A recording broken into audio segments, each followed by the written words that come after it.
চলন্ত গাড়িতে বসে যুবতীকে অশ্লীল অঙ্গভঙ্গি দেখালেন এক মাঝবয়সী যুবক। নিরাপত্তার প্রশ্নচিহ্ন নিয়ে ভয়ে কাঁদলেন ওই যুবতী। এই ঘটনাটি ঘটে আজ এক বিশ্ববিদ্যালয়ে পড়ুয়া ছাত্রীর সঙ্গে। সে ছাত্রীটি সেই ন্যাক্কারজনক ঘটনার ভিডিও করে রাখেন। পরবর্তী সময়ে তার সোশ্যাল মিডিয়া অ্যাকাউন্টে পোস্ট করে ঠিক এমনটাই লিখেন। প্রথমেই বলি, আমি আমার বিশ্ববিদ্যালয়ে যাচ্ছিলাম, তাই আমি জিবি থেকে অটো নিলাম এবং 3 জন লোক ছিল। আমি কোণে বসেছিলাম। তারপর একজন মহিলা এবং ওই লোকটির সাথে আমরা শ্যামলী বাজারে পৌঁছানোর আগেই এই লোকটি আমার কাঁধ স্পর্শ করে অযৌক্তিকভাবে।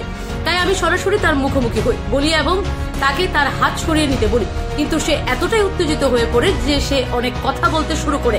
আমি মাঝখানে বসা মহিলাটিকে বলি যে সে আমাকে অনুপযুক্তভাবে স্পর্শ করেছে এবং আমার সাথে বসে থাকা মহিলা, সেই ব্যক্তি ও অটো ড্রাইভারকেও ধমক দিল।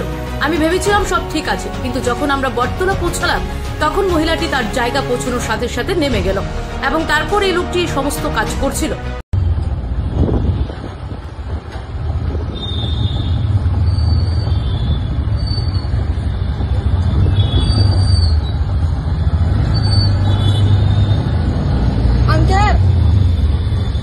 আমি সরাসরি ড্রাইভারকে তাকে বের করে দিতে বললাম এবং সেখানে ওই ব্যক্তি আমাকে হুমকি দিতে শুরু করে। আমি এতটা ভয় পেয়ে গিয়েছিলাম যে কাঁদতে কাঁদতে কাঁপতে শুরু করেছিলাম। তাই ড্রাইভার তাকে নামিয়ে দিল, কিন্তু তবুও সে দৌড়াচ্ছিল এবং ওটোর পেছনে পেছনে যাচ্ছিল।